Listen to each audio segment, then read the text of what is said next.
What's up, everybody, and welcome back to the Reality Kingdom, where we put the real in reality or whatever, period. I'm your host, Pharaoh Wong. We're joined by Lee Wong and Josiane Wong, the Wongs. How are y'all feeling? I'm feeling very wongy today, Ooh, and what does that mean? The wongiest I've ever felt. Well, when you feel like a bad bitch, when you feel very confident, when you feel like very ready to go. Ooh. You're wongy.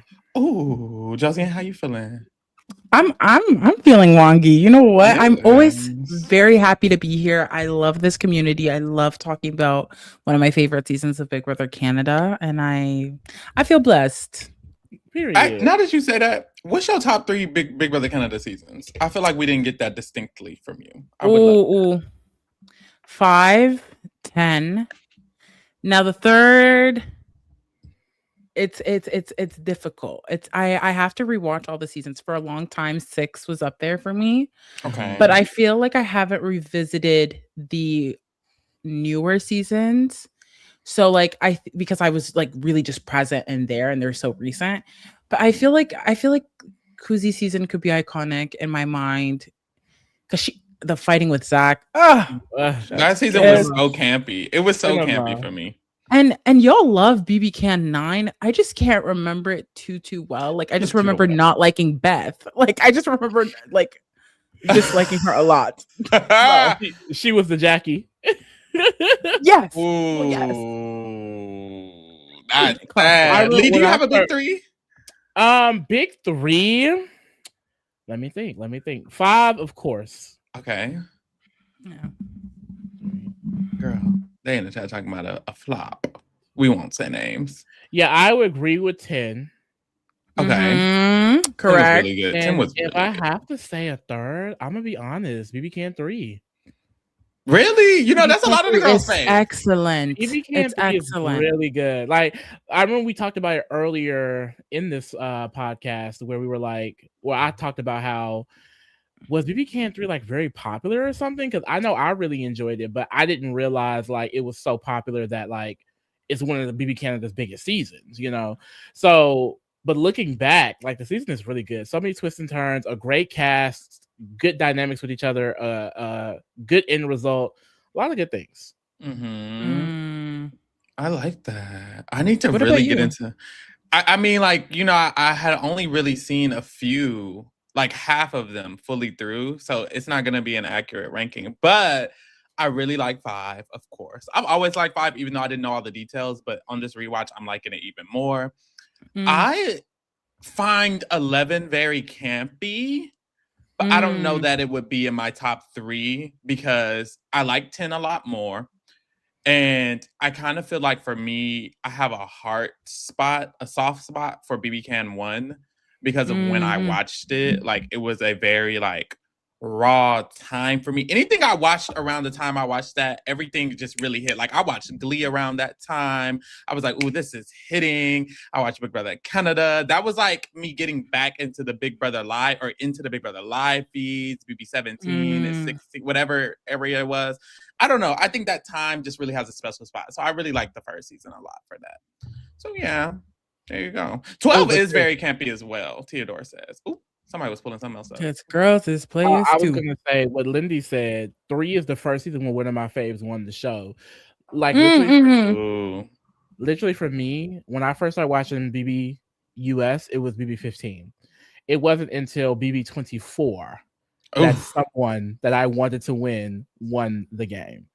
BB Can 3 is the only other season of Big Brother that I watched live where the person that I wanted to win, which was Brittany to be fair, but someone I really enjoyed and also wanted to win, won the game. Like that almost never happens for me. Like if I'm thinking about like the lexicon of Big Brother, like while watching live, it's only been Sarah, Taylor, and now Chelsea.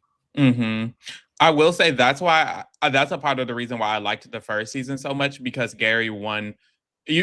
Gary won. Like Gary made it all the way to final 2, and that also hadn't happened in US ever. Like Big Brother Canada in general, my introduction into it was just so different than Big Brother US. We've never had so many things happen like that so fast. That was the very first season, and a Black, gay, very openly feminine man. Mm-hmm. The season was in the final 2. So yes, it was just a yes for me.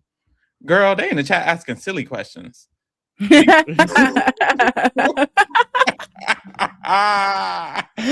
Lee had to get up on the chat. No.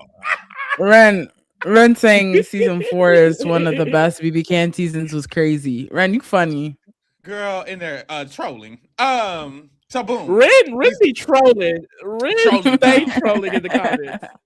Let's get into this motherfucking week. Neda had just gotten evicted. The crowd cheered. Everyone was happy. And we see quickly that girl, allegedly, this isn't really the reality, but allegedly the 5-person alliance that now doesn't have Neda are still pretending to work together. That's not real. The newbies are pretending to work together. That's not real.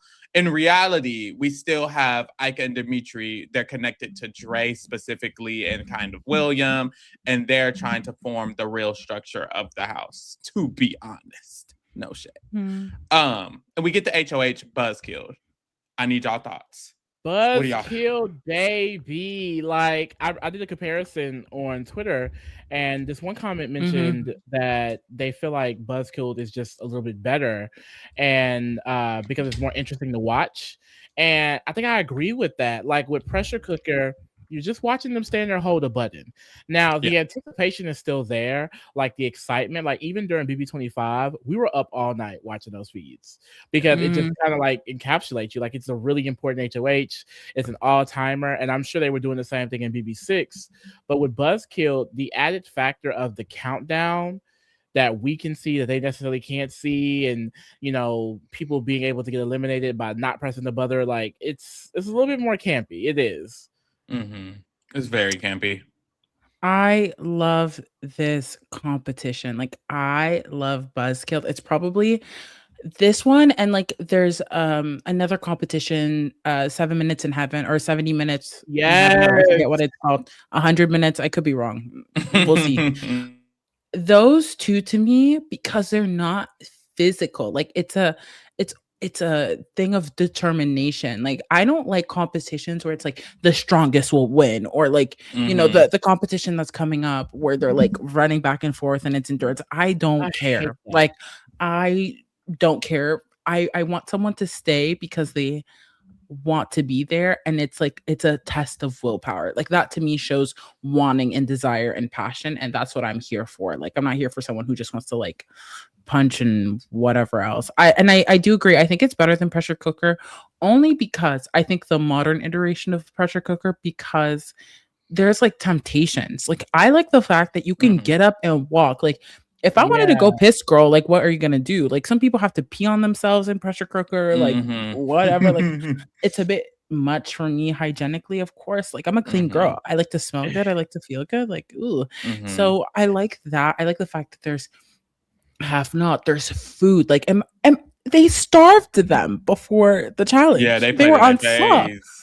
And the first thing is Chinese food and beer. Excellent. Like I just thought it was so fun, so camp. Like she's iconic. I agree. I love Buzzkilled. It's truly my favorite. I believe it's my favorite HOH competition ever, like in North American Big Brother. I really love it. But I also love Pressure Cooker. Pressure Cooker is up there as well. Like if I was just talking about US, I would just say Pressure Cooker is my favorite HOH competition. But considering Buzzkill, it's just like it has this element, like everything y'all said, I really do like. I will say I would accept an argument that Pressure Cooker is better because I feel like it's in the name, and I think they actually achieved the Pressure Cooker feel. I think when I watch Pressure Cooker, it feels like a little anxiety inducing because they're just in that box or in that room. It kind of feels like, ooh, like let me out, like, ooh, I hate this, and the whole snakes and the bugs, that don't be adding to it, but I think they're trying to add to it. But I just think the element of them being in a dark room or it being a box or whatever, I think that it really adds the intensity to it. So I like that element, and I feel like Buzzkill doesn't have that element, but everything else about Buzzkill is just more, there's a lot of anticipation. It doesn't feel as like boring because you're anticipating when the button's going to go off.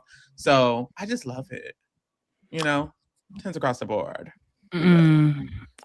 I like old school pressure cooker to me more.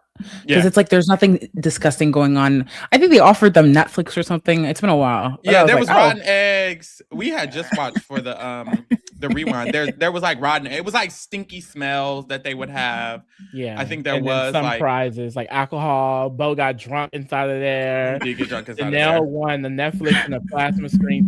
Yeah. I like that. I like that too. Yeah, so yeah, it was cute. One, I think they got prizes, but I don't think any of them were memorable. And all I can recall for the punishments were just the snakes that didn't move anywhere, and then the flies that were dead. Yep, the dead flies. I feel like didn't they try to redo Buzzkilled on one of these more recent seasons and it didn't work, so they had to like change the competition. BB Canton. I just remember on live feeds. I don't want to confuse it with 5. I think it's either 5 or 10, but I just remember watching it and someone had hit their button clearly beforehand and everyone was tweeting about it. Like I remember everyone being like, you guys, like this person actually had hit it first and like, and so I just remember that happening, but I would have to like rewatch. But I remember the attempt was there. Well, yeah, it was 10. They said, or Tito said. Who ended up winning the new HOH when they did? I swear someone I hated ended up winning the actual. Really? Ooh, I do not remember. I feel like it was like Marty or Gino. Oh, I think Summer's buzzer. Was it Summer's buzzer? Summer's buzzer was fucked up. It was Summer's exactly because I remember tweeting about it. I was like, get my girl safe. Yeah, my Rob Queen. I love the BB Canton. BB Canton was so good. Oh my god! But Gino. I didn't like Gino won it. Wait, so it's only happened 2 times. How many times has Buzzkilled happened on BB Canada? Twice. Oh, so iconic. But I will say the issue is that I didn't like the results of this. Like I didn't like how it ended up with them just giving it to Dylan. I didn't know that happened because I hadn't watched the full season in full. But when I watched it, I was like, oh, this isn't that fun. It was cute how long they all lasted, and we got down to the last 4 or the last 5 with Bruno, Dre, William, Kevin, and Dylan. And then at that point, Dylan was like, look, y'all split the money. There was a money prize, and just promised that, and I promised that I won't nominate y'all, making these deals with 4 different bitches in the house. First of all, it's like, you're making a lot of deals. I don't like all the deals, and I don't want Dylan to be HOH like that. I wanted Dre to really try a little harder. I was like, I just didn't love the results. No shade. Yeah. No, I agree. I hate when people don't like fight for it. I'm not a fan of like making the deals at the end. Sometimes it is necessary though. Like I do kind of think that Dre and William Dre specifically earned some points with Dylan this week by throwing it the way she did. Whereas like someone like Bruno, we know him and his relationship isn't the best throughout this week, and him kind of like still hitting the buzzer after taking the deal. It's like just shows how slimy he is, you know. So it's hard though, because I feel like if it was me, I just wouldn't trust it. Like if I'm in a position where I feel like I could go home or a close ally that I need can go home, I'm not gonna throw it. Like Dre, we saw throughout this week, she didn't really give a fuck about Dimitri. She only wanted to protect Ika, but which is understandable. But first of all, who gonna win them competitions? Because you and Ika ain't been doing it. And then 2, it's like losing Dimitri is still not good for your game right now at this point, you know? So I think I would have tried to stay and fight just a little bit harder, because with Dre, it's like, even if Dylan still wins, I don't think he puts her up if she doesn't take the deal. Like maybe she becomes in contention, but I feel like if I was in Dre's current position, I would have been like, at least William, you stay up here, bitch. I don't know. Like we're not both about to just quit. And then they were there for 7 hours. I'm like, girl, keep going. Y'all should have been quit. Like, and that's another thing too. I'm not gonna stand here for 7 hours and then, okay, you can have it. It's, I can't blame Dylan. Like, I really can't, because he ended up winning. You know, he ate that. He did what he needed to do. Like, and you could tell, like, going into, even if you just look at the edit, right? Like him kind of being discouraged, wanting to go home, losing Emily, crying when other people are like getting loved ones. Like I think Dylan needed the HOH, not necessarily on a game perspective. Like, yeah, like you could say he needed it in a game perspective, but I think he wanted it for emotional and personal reasons. And I get that, you know. You can tell that he loves his family. And I have to respect that, you know, as a person who loves her family a lot. I'm very upset. Like, I'm not even rooting for Bruno and Kevin, to be so real, but I was very upset with the way they were just like, not like, okay, we can just throw it. Did you not just betray Dylan and Emily 2 seconds ago? Right. Like, did we not witness that? And in a game of Big Brother, yeah, you could say your word is your bond, but these people break promises left, right, and center. Most cases, when people make a deal, they break it. Like, yeah, literally.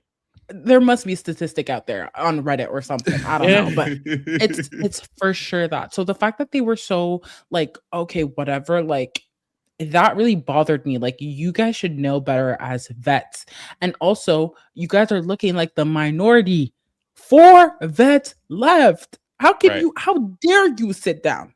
How dare you? That was ridiculous.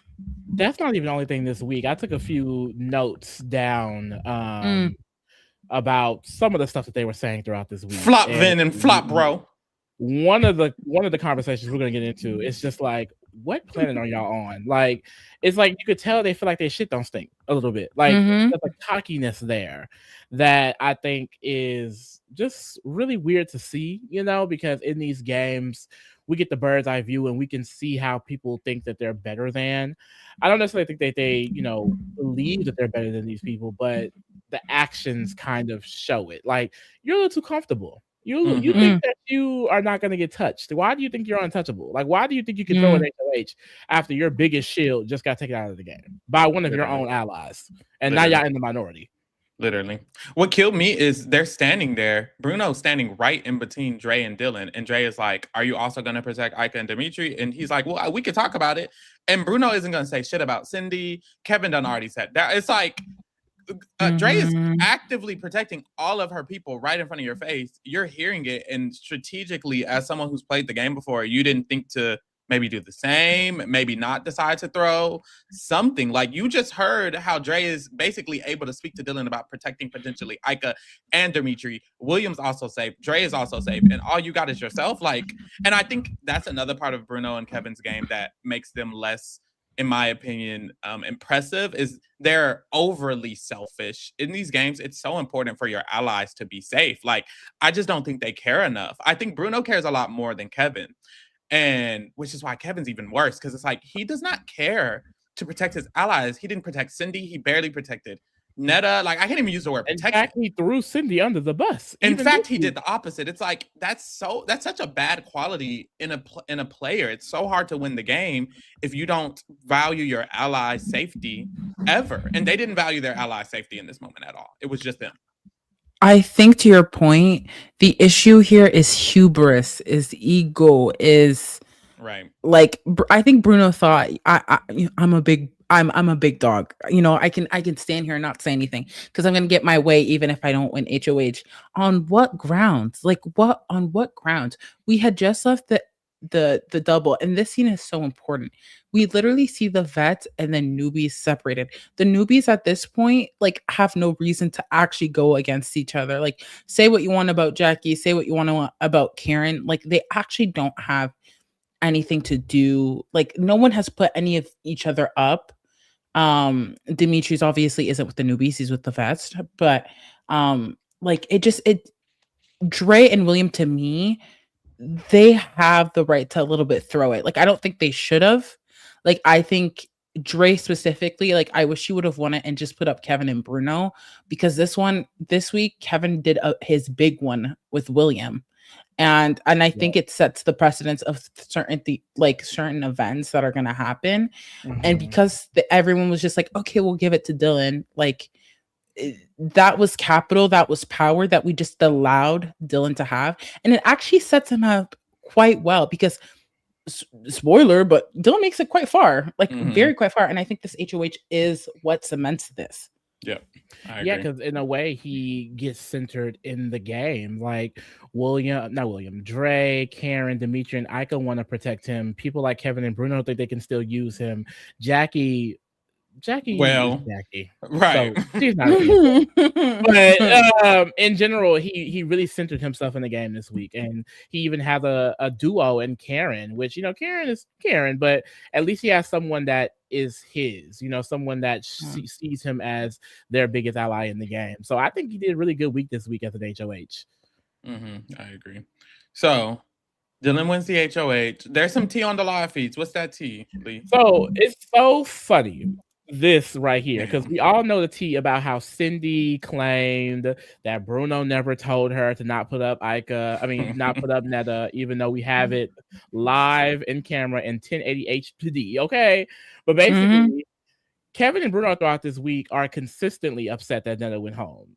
They feel like she was their shield, and they think Cindy should have basically just thrown the HOH. They feel like Ica is the one who pulled all of these strings, and they don't really fully trust Cindy anymore, which I can see why Kevin was throwing her under the bus so much this week. Now, last week didn't really make any sense, but this week I'm like, okay, you don't like her. But in this moment, and this is why I want to take this down, because I'm just like, y'all are not paying attention to the game. They think that Dre and Ica hate each other.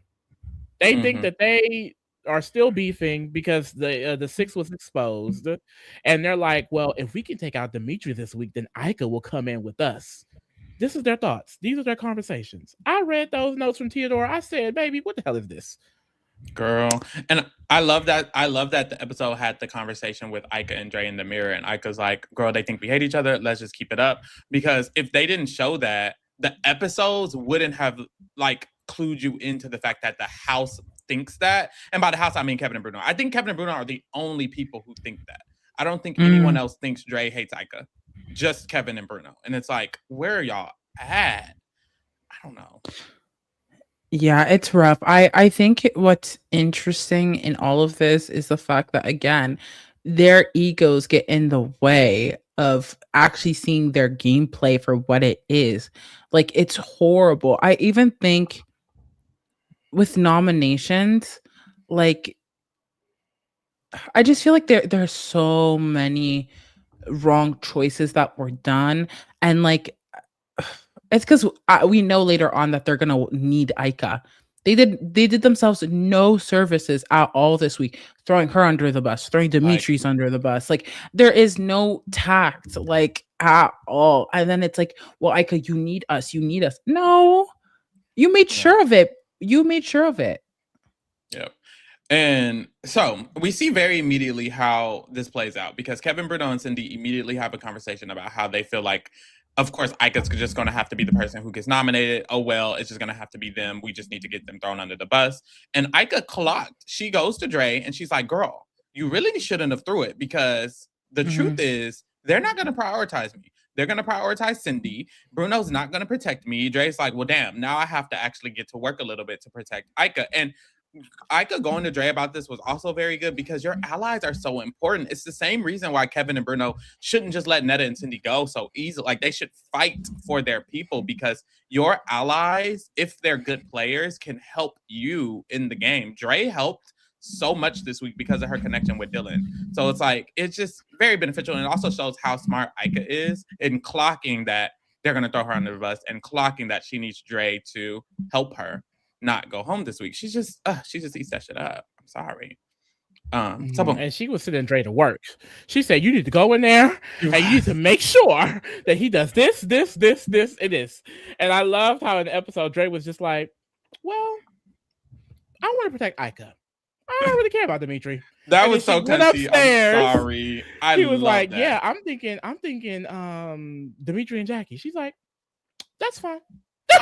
That's fine with me. I have no problem. Don't tell nobody that's fine, but that's perfect. Right. Don't tell nobody I said that, but I don't care.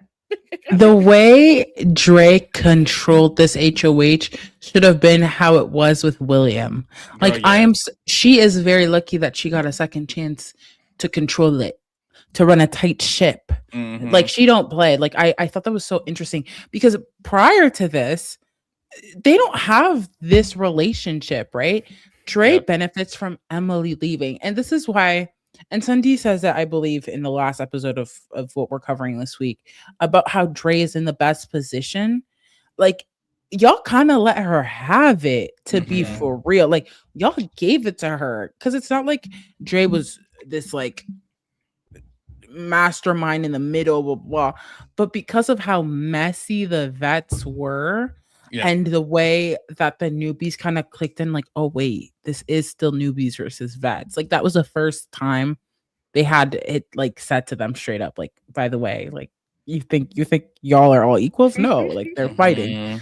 So I thought that was very a good move for Dre, and it really does well. It's funny though, because in a few weeks that relationship won't mean much. Girl. I'm excited to see how Dre's game kind of goes downhill, only because she, to me, is a really impressive player this season.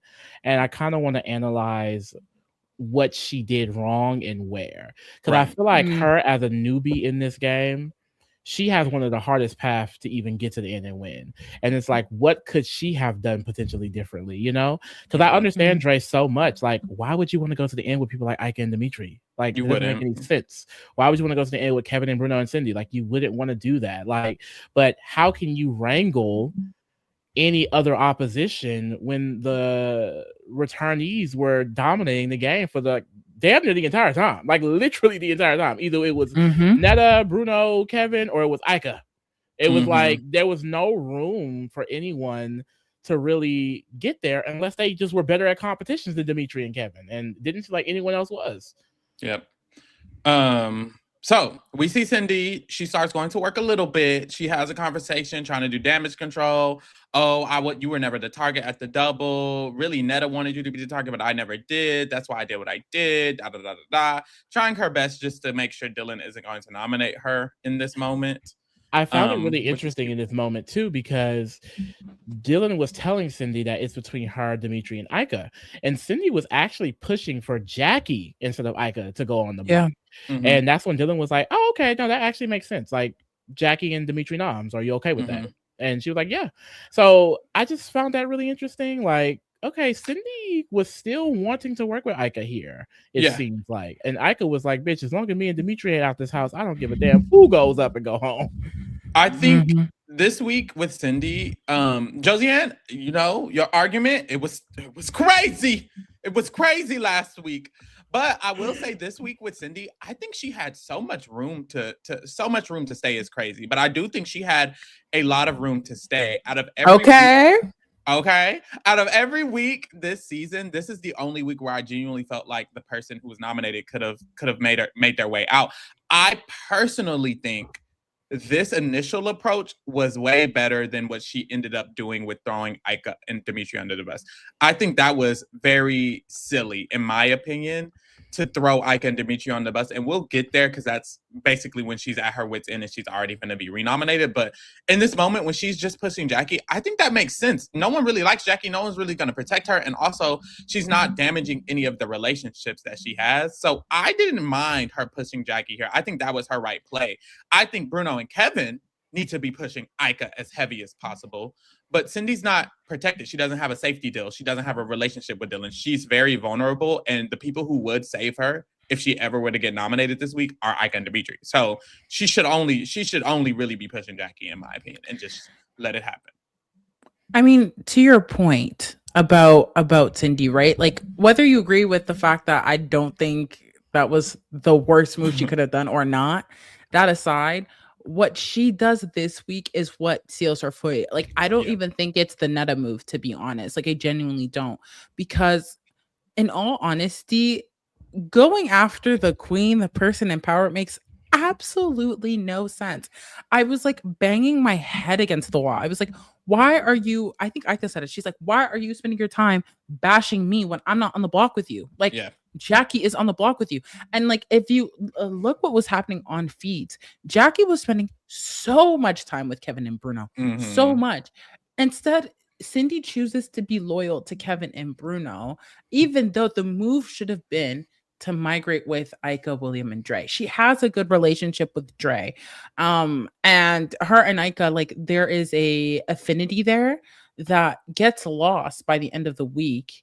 And it's frustrating. Like, it's frustrating to watch as a viewer. Like, she just She picked a hill and she died on it, and it didn't benefit her at all. Everyone hates Jackie. Everyone hates Jackie. Like, all she needed to do there was sit there and eat her food. Literally. And the thing is, she's doing all of this, I would assume, because she just is genuinely loyal to Kevin and Bruno. Yet Kevin and Bruno are already replacing you with Jackie, girl. Like, you really, there are times where it's important. And I think that's where people get confused because, for example, earlier in the podcast, Pharaoh, you mentioned like, oh, you have to protect your allies. You have to make sure that they're good too to help you. But there are also moments where you do have to think individually. You just have to know when is the moment for you.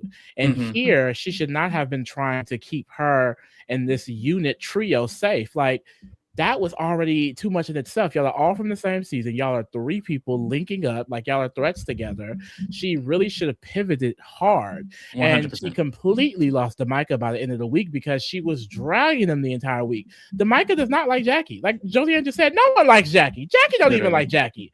Like, you could have had the votes, yet, like Josiane said, you died on the hill, girl. Yeah, she should have hard pivoted, and it's true that if she was going to target Josiane, you said it. If she was going to target Netta, or whoever said it, I think Theodore said it. Whoever the fuck said it. If you were going to target Netta, baby, that really meant you needed to drop Kevin and Bruno because you're setting the game up in a direction that is putting Kevin and Bruno in such a terrible position. Not only is targeting Netta taking Netta out, but is putting Kevin and Bruno in a bad position. So if you're going to target Netta, you can't sit in the bad position with Kevin and Bruno. Now all 3 of y'all just sitting in a terrible position. If you pivoted and maybe created an alliance, maybe already had an alliance set up with Dimitri, Ika, Dre, William, Karen, and yourself, then going into this week, it's easy to just vote out Jackie. You're in a 6-person alliance with them. They don't like Jackie anyways. You're grouping with them. You just did some work for them by taking out Netta. They don't hate you. None of them hate you.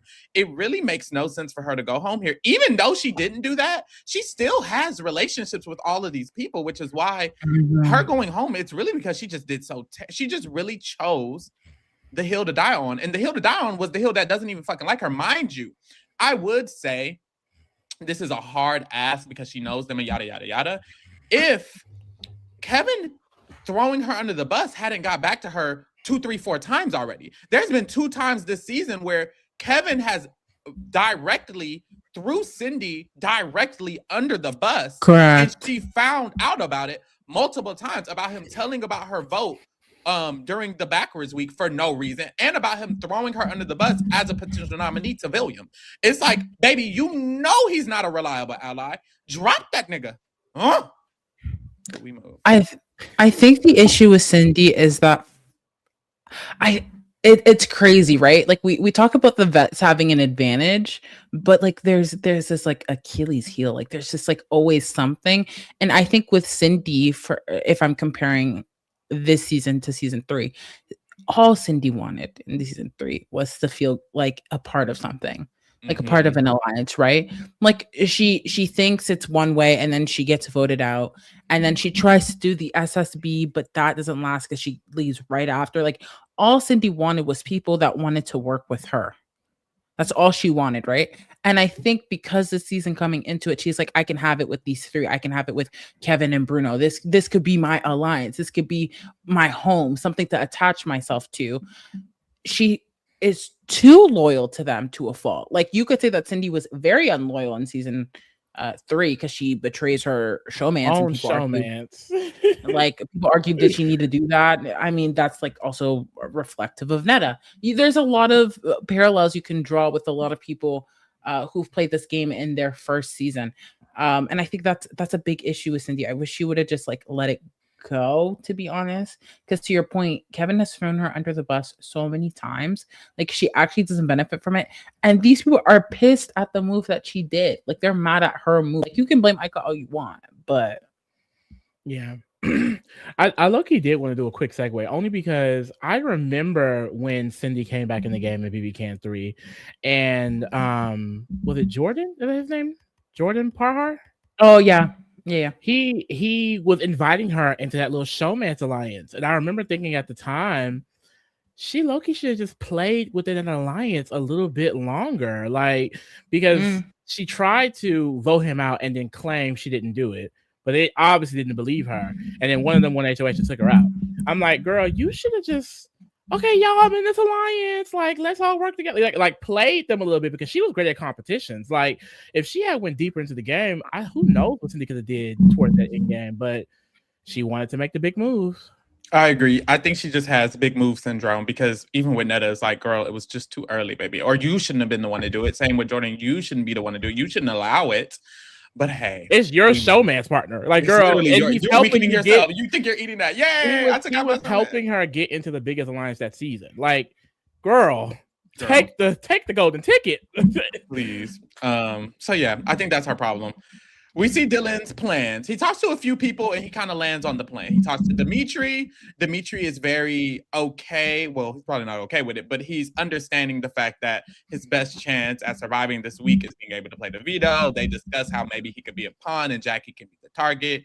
He also talks to Karen, and Karen was basically like, baby, how about you don't even put up Dimitri at all? Like, actually, don't put up Dimitri. Don't put up Ika. Matter of fact, don't put up Dre. Don't put up William. Matter of fact, shit, put up Kevin if you could. Like, he was like, put up Kevin, right? And she ate. She genuinely did. 4 + 4. Who wanted to see? Karen clocked that man needed to go. So, week 1. Like, no, and you kind of have to put respect on Karen's name because there's even a conversation this week where she talks to Ika and she's like, you, me, Dimitri, Dre, William, we all need to stick together. And Dylan, we all need to stick together and go to the end together. And I'll make sure that Dylan doesn't put you or Dimitri on the block, Ika. Like, she is tapped into this game a lot more than I feel like people give her credit for. Yeah, that's my sister. Yep. She knows exactly what the fuck's going on. Trust. Don't play her.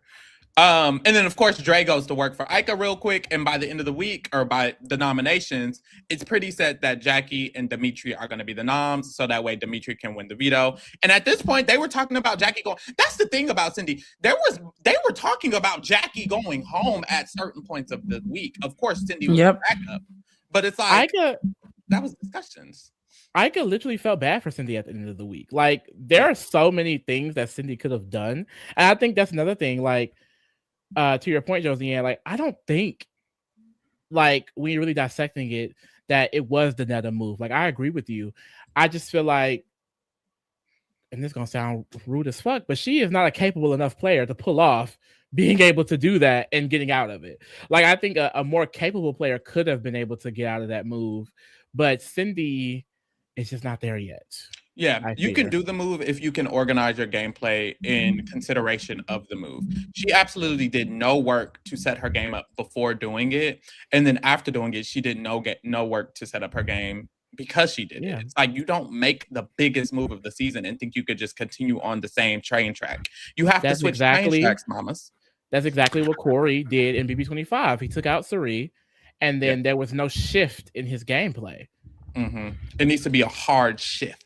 And I feel like people don't know how to do that, or it's just not something that's innate. It's something that you have to actively, like, challenge yourself to do. It's like going to the gym for the first time when you've never went, or doing something that you've never done before, or deciding not to argue when you usually argue. But it's a big change. It's a big shift in thinking that you have to do it so conscious that it takes a lot of forethought. And I just feel like naturally humans aren't going to do that, which is why the best all-time players do. Because the truth is, if she did that, she probably could have won the season. Like, this was definitely a good chance for her. Kevin winning all those competitions, he was never really going to target her. The truth is, Dimitri, it wasn't looking at targeting her because he needed to target Kevin and Bruno and Jackie. So it's like, she probably could have made it a deep run. Kevin winning those comps probably would have helped her out. She probably wouldn't have been the target because Dre was trying to flip on. There were so many moments, now that I'm thinking about what happens after this moment, where she probably wasn't going to go home if she made it past this week. But she simply just did not pivot. She just didn't do it. It was so weird. Oh, God. I think Cindy, even to your point, right? Like, Cindy is no chump. Like, she wins competitions. Like, she had, y'all, like, if y'all haven't seen season 3, she won a lot of competitions. She had to win her way back into the house. Like, she's not nobody who can't do nothing either. Like, Cindy is a very good physical player. That is one of her strengths. And I think because she's so petite and small, people tend to forget that, especially when you put her beside someone like a Dylan, like a Dimitri's, right? But to your point earlier, my frustration with Cindy is that, or the best players in Big Brother can play from all sides of the house, right? They can play from the bottom, they can play from the middle, and they can play at the top. Those to me are the icons. Like when we talk about best players of all time, like that's why Dan Giesling always gets my vote, because I've seen him play from the bottom, from the middle, from the top. Like he is an excellent player, not once but twice. And that's my frustration with Cindy, right? You take this guy out, right? She should have sat Dylan. The way she went even about talking to him was all wrong. Dylan is a man of ego. I'm telling you, this season is about hubris. She should have sat with Dylan and she should have said to him, you know what, Dylan, you're one of the best. You're one of the goats. So far this season, you've won two vetoes and an HOH. Like your competitor, when I put you up on the double eviction, it's because I truly wanted Jackie to go home. And I thought, if someone could beat her in a competition, it's you. And when Jackie did end up winning, which is not because of you, it really wasn't because of you. I put up Netta because I knew she would go home against you, because my intentions truly were to keep you here because you're just so good. You're just hubris, stroking ego. She didn't do none of that. She wanted to act like, well, you aren't really my target. Okay, why?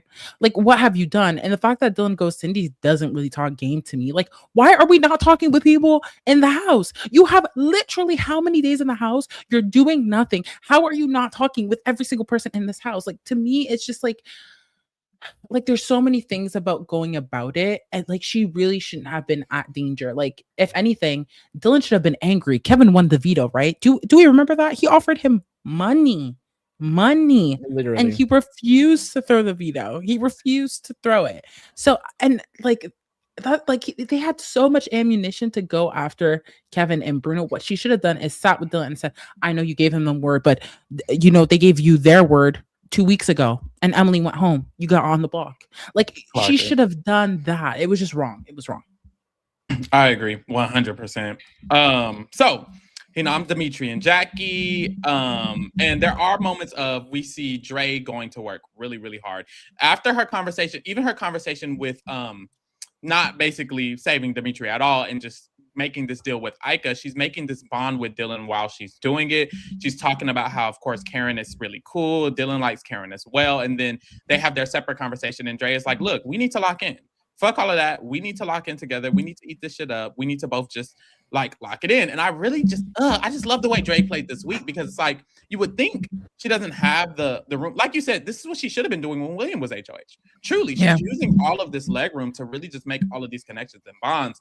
So it's like, I just love it. And this was a really cute moment of them locking in their alliance, truly. And I'm so curious too, what would have happened if Dimitri did not win the veto, because around this time, Dre also starts pushing for Dimitri to go home.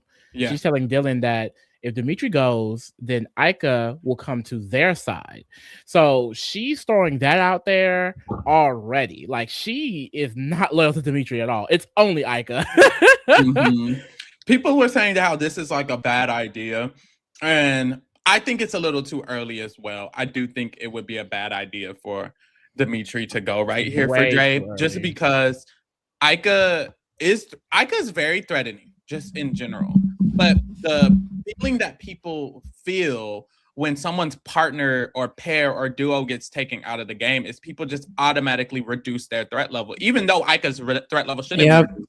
If Dimitri were to go, Dre and William, Dre, you're in the best position. People are already clocking she's in the best position, and Dimitri stayed. So imagine if Dimitri went and we already were still clocking that Dre's in the best position. They literally were talking about it by the end of the week. So it's like, I think her ass would have been grass, no shade. I do think they would have been like, Dre can go. Dre can go. Or if we're going to take out Ika, who's going to sit next to her? It's not Dimitri anymore. Now it's you, mamas. So it's like, it's and even in that situation, I could easily be like, well, I mean, I'm a vet. I've been working with Kevin and Bruno this whole time. In this scenario, Cindy's still here. Cindy would probably prefer Ika over Dre. Like, baby, you would have fucked yourself up, I think. I don't think Dimitri needs to go this early. But I love the thinking. I do love it. Cute. And I think this is another thing with Dre. It's I to answer your question, Lee, like we'll see it in real time, but it's it's taking the shots when you need to and making sure that when you're doing it, that you do it successfully. No pun intended. Yeah. But like Dre does these things where I understand her reasoning and her reasoning makes sense, right? Like if you get rid of Dimitri's, she's with you, right? But you can't actually be held accountable for that move. She can't know that. And if it would have been done that way, like it would have been so obvious. Like it would have been so obvious because I think Karen would have voted out Jackie, so that would have been fine in the scenario. And so I would think I have Dre, I have William. Like it wouldn't have been if she would have felt betrayed by them more than Kevin and Bruno, who she thinks are snakes already, you know? So we play the veto. Dimitri wins. It's this very physical, rolling the ball, da-da-da-da-da. Dimitri wins the veto. He's safe. It's over. And then we immediately get into, baby, the Rena.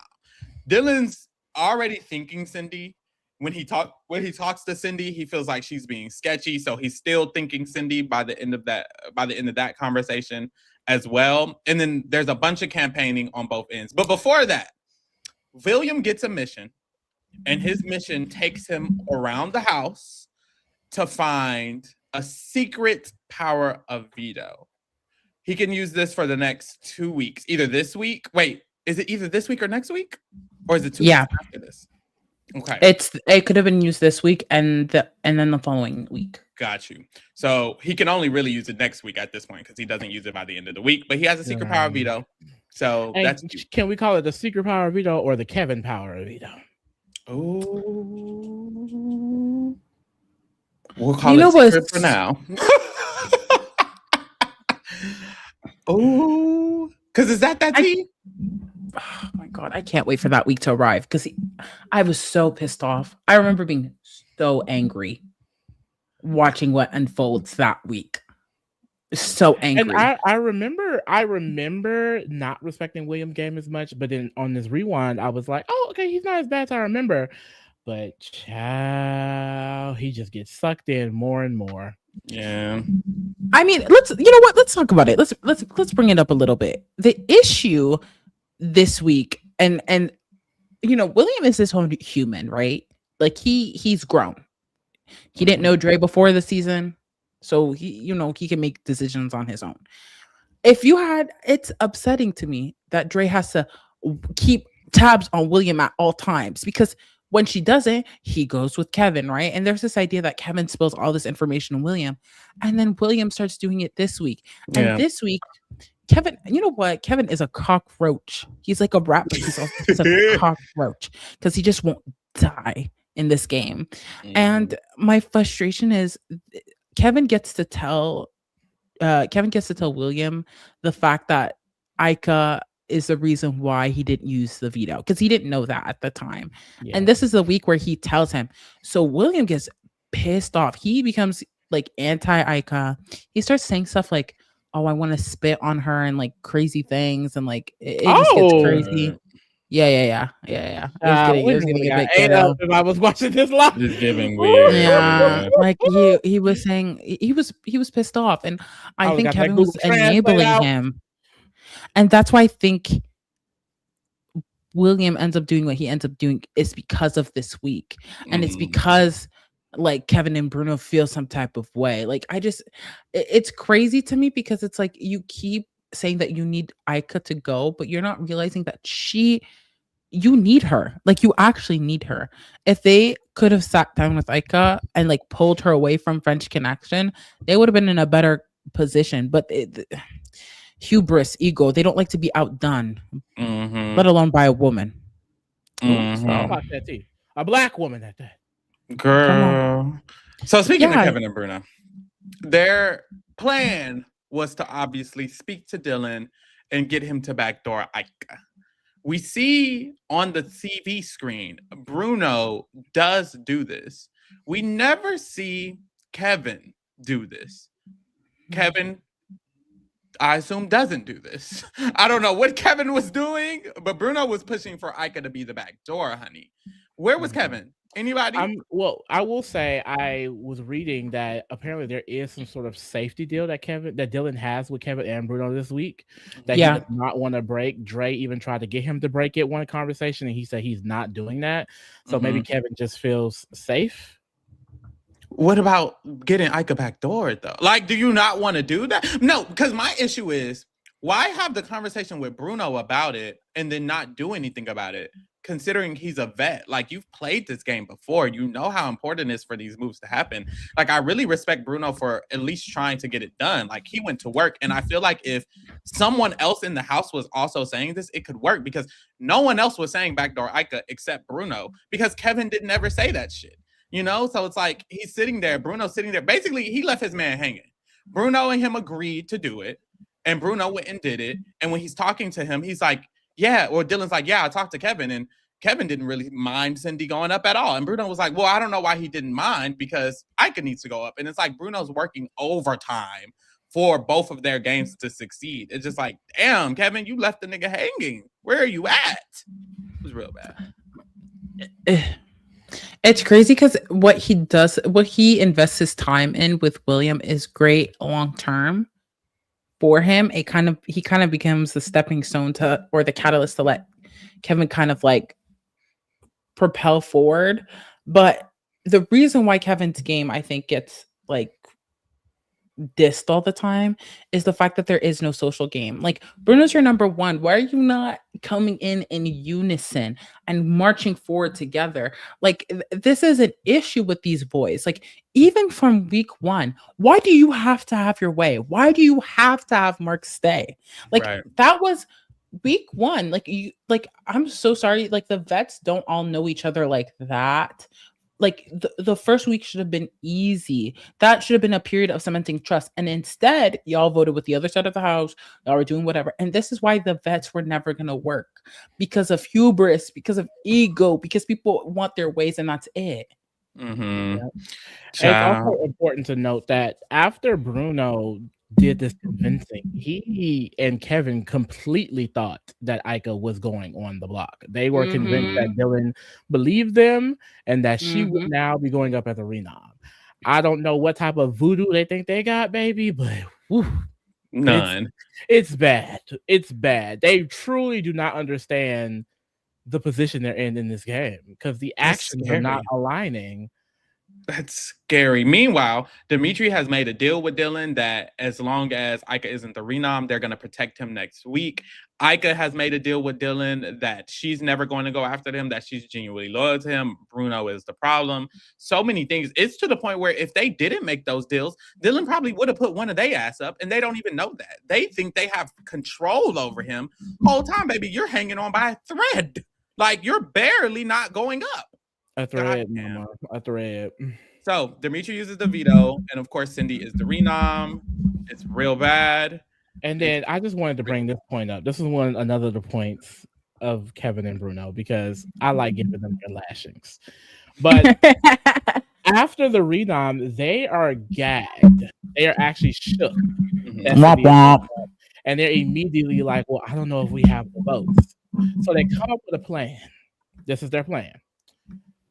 Kevin will vote Jackie and Bruno will vote out Cindy, which would give them a reason to fight in front of the house and not talk to each other for a few days. They want Dallas's nachos so bad. Like, they want Dallas's nachos. They want Dimitri's stale nachos from week one so bad. You will never be Dallas, okay? You will never be him. I think another thing I hate about Kevin, so many things I hate about Kevin, so many things. But another thing that I hate about Kevin is he just doesn't really try sometimes, it feels. It's like, this is what you came up with, King?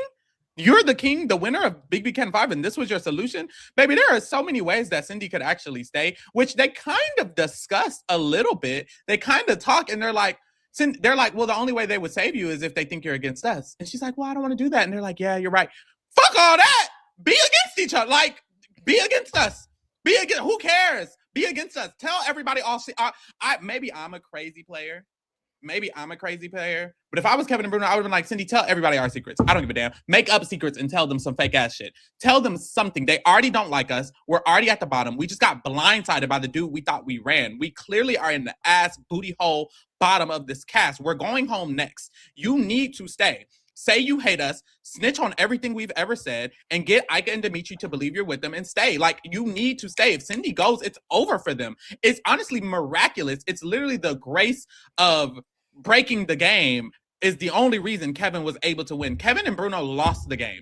They have fully lost. They kind of already were losing the game when Netta went home. But this week, they lost the game. The only reason Kevin won is because he strategically studied the intricacies of exactly what was going to happen with the competitions for him to win the competitions. He didn't win Big Brother. He won production. Like, he ate production up. He ate the production of the challenges up. Very specifically that. The game, he lost it. Like, this was horrible. They're at the bottom of Dylan is working with Dre and Ika. Dimitri is working with Dre and Ika. William is working with Dre and Ika. And Kevin, I'll give him that one man. Karen is working with them. Like, you have nobody. But that's the thing, even they could take the initiative, like start throwing out Cindy, like say, oh, I don't really trust Cindy like that anymore. Do that. I don't think I want to work with Cindy anymore. Like, do that. Let's try to make a new group here. Like, do that. Pretend you want to save Jackie. Fake campaign to save Jackie to Ika. Then she's gonna be like, trick these bitches. Something. Yeah, they're just not good players. Like, it's crazy because like before rewatching it, I used to think like, okay, Kevin's so good because of the end game in terms of like that component, but like in the theory, like I don't know, like I'm curious what would have happened if Dimitris and Kevin would have been in final two, just because of the fact of like some of these people were like, like you were kind of giving lapdog, like you're giving lapdog, like Ika's lapdog, blah blah blah. Mm-hmm. But like at least Dimitri had a social game. Like he was able to have beef with someone in week one and use said person to get even further along later on. Yeah, he got him on the block, but he was never. I don't know, y'all. Like, it's just so strange. Yeah, and I mean, I'm a type of person where I always say this: like, I don't really give a fuck about comp wins. I don't care how much you studied and figured it out and broke the game. Comp wins mean literally nothing to me. I don't care if you won every competition. I don't care if you won a competition every week of this goddamn game. I don't give a fuck. What did you do socially? What did you do strategically? Yeah, I do think that winning comps are important, and it does help you become a more well-rounded player.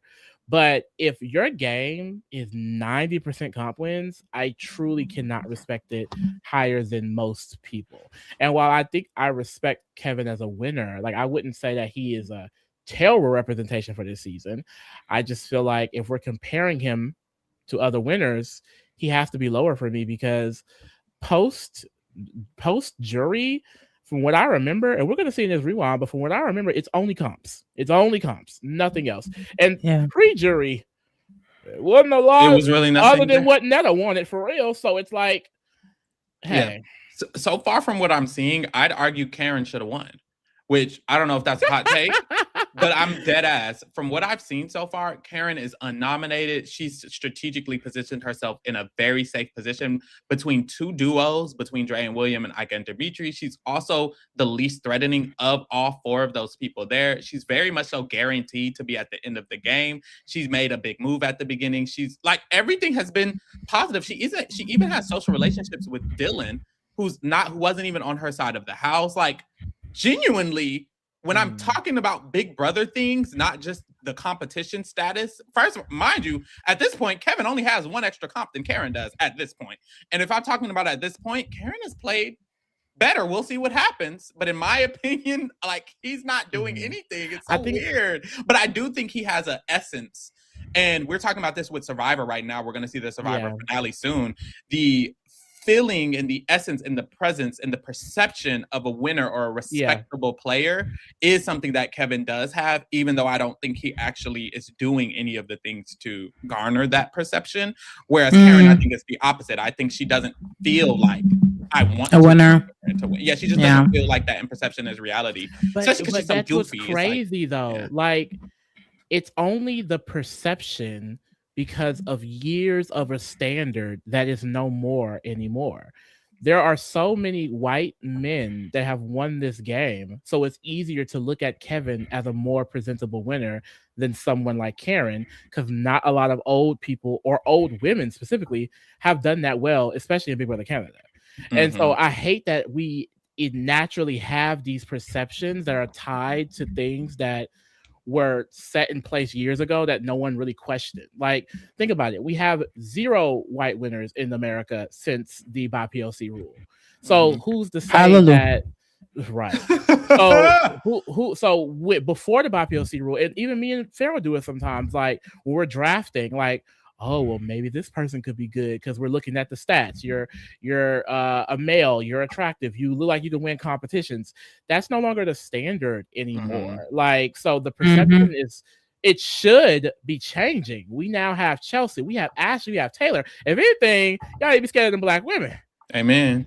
Okay, let's not put it out there. You're right. Let's move forward.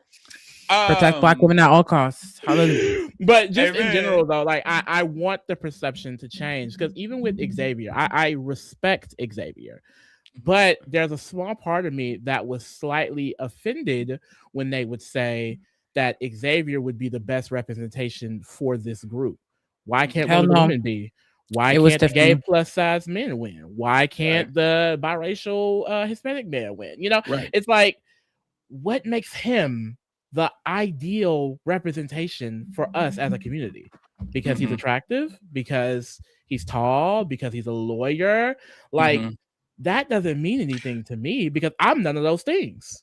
And you know what the scariest thing about it is? The scariest thing about it is, I feel, is that genuinely the response to him winning was the least negative I think we would have gotten of all of those people. I do think if the woman won, it would have been shat on. They shit on the women now. They were trying to shit on Chelsea. They've been shitting on Ashley. They've been shitting on Taylor.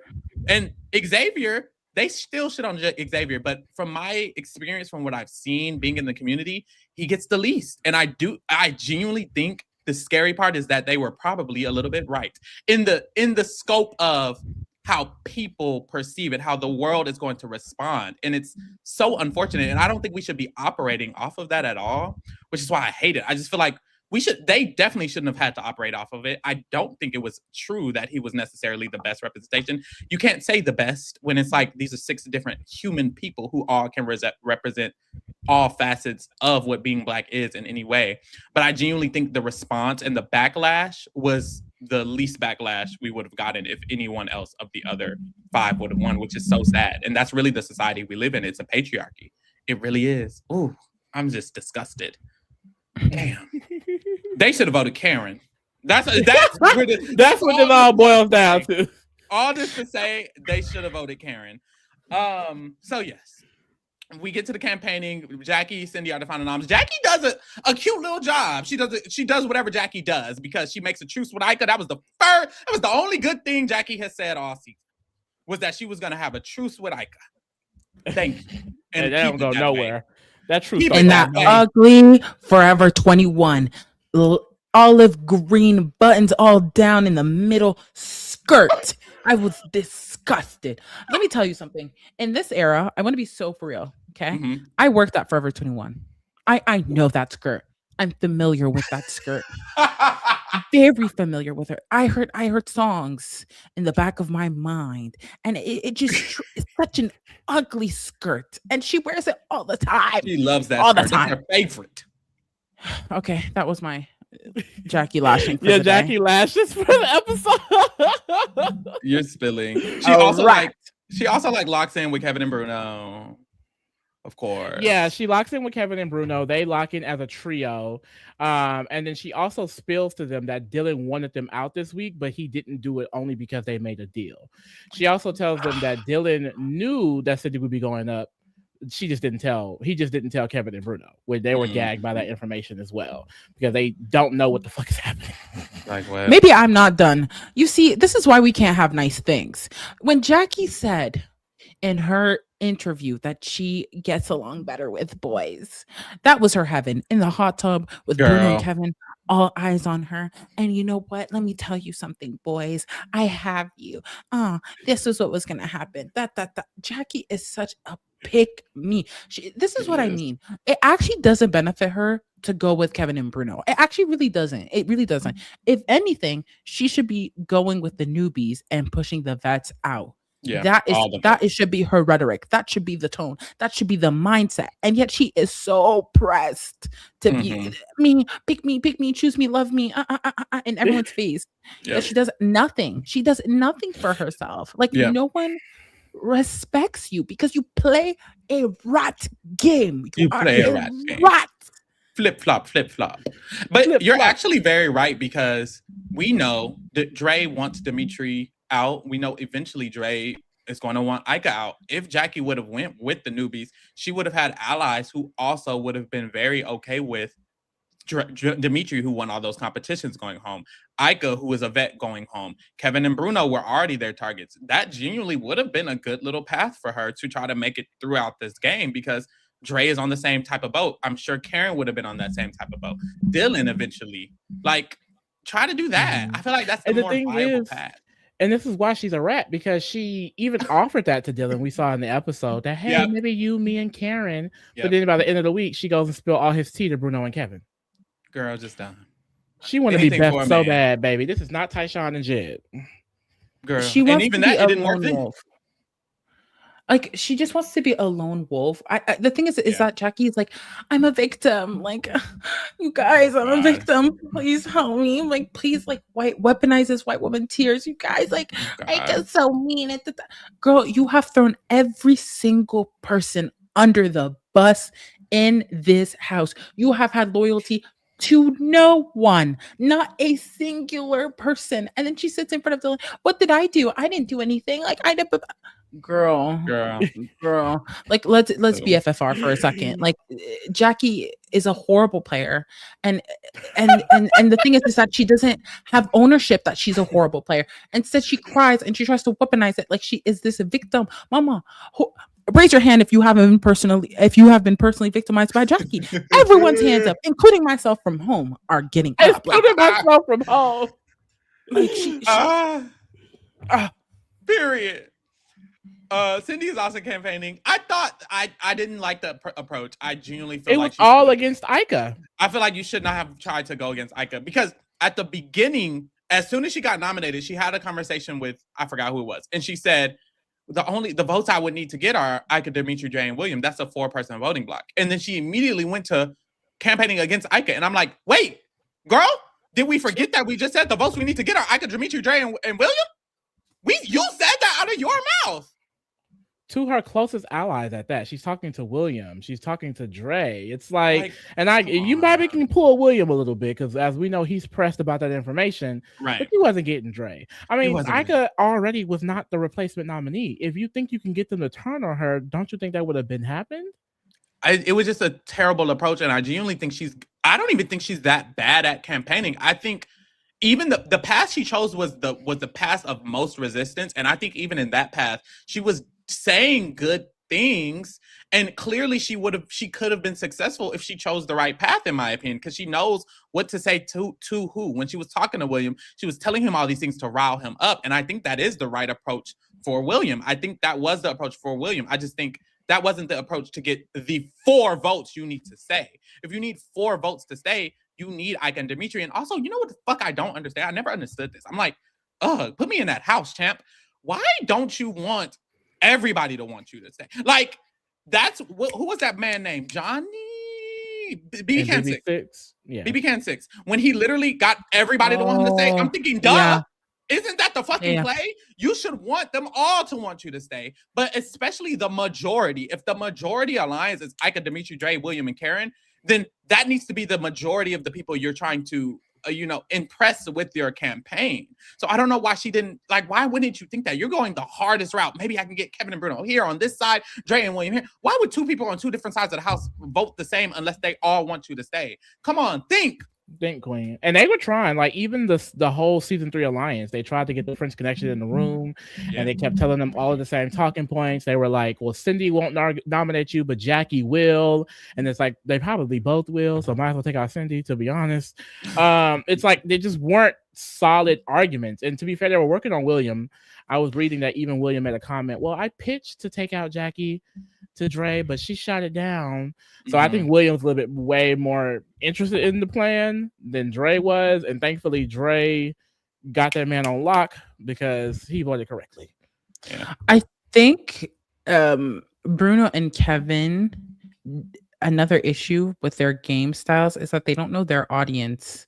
Like, Kevin's pull is with William, and that's it. To sit there in the room and try to be like, we're this unit, we're this group, You've not done that once this season. Like, Dre's not an idiot. It's not going to work that way. The only way they can get the vote from Dre is to use Cindy, because Cindy has a relationship with Dre. Like, she's able to go to her and like say like, where are you voting and stuff like that. And it's true. Like, we see it in the Dre house too. Like, they become extremely close from what memory serves. And like, instead they're trying to like talk to her, like I don't know. I just think that the choices that are made this week on a lot of people's parts are just horrible. Like, even William, like, anyways, a bunch of idiots. No, I agree. So we get to the end of the week. Cindy, and she was working hard. I appreciate, this is why I do appreciate all of the vets. Oh, get her. I don't think she was working hard. Because what do you mean? What do you mean you're not talking to Ika Wong? No, that was crazy. Leader of the house.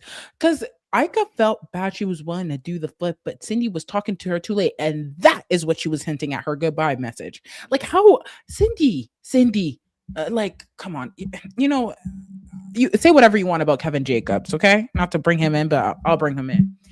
That man literally wore a suit. He said, today I'm going to lawyer up. And he went to every single person in the house in that lawyer suit and advocated himself as Kevin, the lawyer. He stood up and said, I'm not better than anyone. I'm going to talk to every single person. Cindy, you're a pageant queen. You know that you need everyone on board. And you know that the popular people, the people who have influence, the people who have power are the ones you need to go to make things shake. You're not doing enough just talking to people. You should have went with Ika. And for her to do her speech, I didn't backstab. You spent the whole week throwing Ika under the bus. The whole week. And Ika didn't do anything to Cindy. Let's be very clear. Yeah. You chose to put up Netta. Ika didn't do nothing against you. She asked you, would you put her up? And you sat there and you said, Netta, I choose to nominate you. Like, it's not Ika's fault. Like, I just feel like the whole thing was so weird and strange. Like, I don't think Cindy is necessarily the worst player in Big Brother Canada history. No, by no means. But it's like, she's like, she does, like, she's like passing the grade. And then like by final, she's like, well, I have a passing grade, so I don't have to do anything. No, literally. Mama. Do some work. Period. Well, her ass gets evicted. She's following right behind Netta. That's so embarrassing. These attorneys are really going out back to back. Like, what a season, actually. I honestly feel like if we were to get a season like this in BBUS during the new era, I think it would be similar. Like, seeing how everyone was on Rachel's ass, and to be fair, Rachel did go home because of a competition. I don't necessarily know how deep Rachel would have gotten based off of the game that took place after, unless she was like really comping out. Like, I do feel like it's going to be harder for returnees in the new BBUS era, but we'll have to see it. But Josiane, I am curious because, you speak French or whatever, and the girls were saying that it was hard to translate the French connections, like conversations on the feeds. Do you remember like maybe clocking any tea that they were saying in French or anything like that? Oh, that's a very good question. I honestly, there isn't anything that like substantially checks out for me, but like if there's a clip out there in French, like I can translate, no problem. So if anyone sees something, but yeah, I don't know. I just never worried about it because I have that privilege. I know. I feel like it's such an interesting concept. Like speaking a different language. Like, do you sometimes like think in French? Yeah, because my first language is French. So. Like, and I did most of my education in French. I did elementary school, high school, my undergrad in French. Oh, come on, bilingual sister. No, that's right. That's really cool. Actually. Did you wait? So did you have like a French accent at some point, or like were you always just? Because I was like, I would not have known that you had French was your first language. Well, I think the reason why is that I don't have like a Canadian, like I don't have an accent. Like Big Brother and like music and movies are the reasons how, like, that's how I learned English. Yeah. So because a lot of that was American, like I sound like people are very surprised when I hear I'm Canadian because I was shocked when I first heard it. I was very shocked. So, but yeah, I don't know. I'm sure people think I have an accent when I speak French, but like, I don't know. I have like in Canada, there's just too many cultures. Like my parents are like African, right? Like they immigrated here. So they have like an African French, but they're also familiar with like French from France. But then there's like being from Ontario and that style of French, but then also having like Quebecois influences and like expressions. So like it also depends who I'm around because you just kind of like code switch naturally. Yeah. So like all of those things kind of play a factor. That's real. That's so interesting. That's really cool. That's what I'm saying. I wish I knew a different language. You can also let's learn something together. Spanish people in America. I would love to know Hispanic people. So I would love to. No hablo español. No, and I took 3 years in high school. I can understand something, but not everything. Yeah. No hablo. And it's crazy because like the education system is so weak here. I've taken like 10. But when I said it. I want to say, I want to say like 10 years worth of Spanish classes. Like I've taken so many Spanish classes and I don't know. Like I can understand certain things in Spanish, but baby, I don't know Spanish. And it's like, that's a lot of years for me to not know the language. What are we doing here? Child. Like this, Ren said KRS. Baby, I couldn't tell you. What? Oh, what time is it? Yeah. 6:54. Period. Oh, that's right. The way I couldn't even tell you, I wouldn't recognize that man coming down the street. Sorry to this man. I thought French and Spanish was similar. No, like I don't think I've heard that. There's certain things, but like, okay, let me tell you something right now. I took Spanish first year. Okay. And then I missed one class, and I said, you know what, hot girls drop Spanish. And so I dropped the course. Yeah. So like not similar enough, I guess. Damn. All right, let's rank the girls. Chop. We have Kevin. I'm not moving him. This whole move them all into Chop.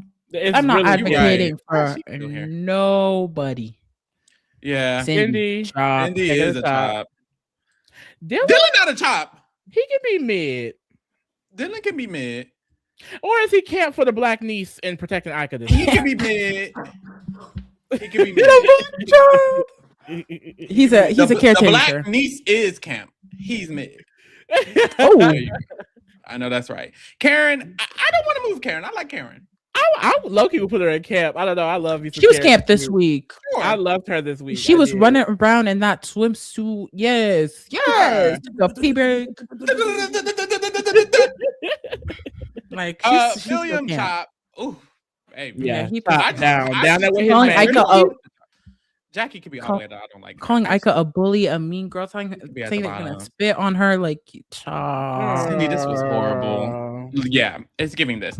Wait, Dimitri, can I clock some hypocrisy? Oh, because William is mad, right? In theory, Ika spilled the tea. Are you not laying in Kevin Martin's arms, giving all the information? Ooh. How are you any better than her? Clock it. Ooh. Dimitri can stay in mid for me. Dre, she's honestly she kind of mothered this week. No shade. Oh, she controlled it. It was sickening. She controlled it down. That was her HOH. Down. This was her HOH. She's in the center of the game. Like she wins, if you ask me. I wonder what happens. The two black queens at the top. Oh, mothers. As they should always be. Mothers and queens. This should never change. That's honestly the one thing I wish we got out of this season was an Ika and Dre relationship. I really wish we could got that, but Hey, you win some. Well, we had it while we had it. We had it while we had it. We gotta savor what we have while we have it. Because the little clips of them together, I live for. I love them both. I actually I met Dre once. She icon. Bro. I could put game aside. I respect women's rights and Black women's rights. Amen. Period. Amen. I do. As you should. Yeah. Child, y'all get into the next recap. Next week we will be recapping episodes 18, 19, and 20. That thumbnail is crazy. Sorry. The number 19. Dylan. Yes, the 19. 21. 21 is crazy. 21 is Dylan. That's Dre and Dylan. 22 is iconic. He looks so 19 cute right is there. iconic. Yeah. Because that's that video we were talking about, isn't it? Yeah. Yeah, I was saying one of my favorite competitions is 19. Yeah. So that'll be a fun week. Y'all be here next week. We'll be talking about all of those. Also get into all of the other things that we have going on. Of course, we have a Discord, baby. If you haven't joined, get into the motherfucking Discord. We chatting all motherfucking day about the shits, okay? Also, we have our Reality Rewind vote, baby. The link is in the description. Make sure you put in your vote for Reality Rewind. Which show are we going to cover next, baby, for this segment? Y'all voted for Big Brother Canada. Vote again. Don't just vote BB Canada and be like, well, girl, all our work here is done. Baby, BB Canada 10. Well, maybe BB Canada 10. Maybe some juicy shit. We've done Jersey Shore. We've done Love Island. Vote for anything. Get into the other shit. Of course, tonight we'll be talking Survivor 49, probably at midnight, baby. Just stick around. We got some shit we got to wait for. I don't know what. The challenge reunion, I'll be recapping on Friday. Baddies USA still going on. Love Cabinet still going on for some reason. So get into those as well. Baby. And that's all. Thanks for keeping it real with the kingdom. We're out. Bye. We're out with an O.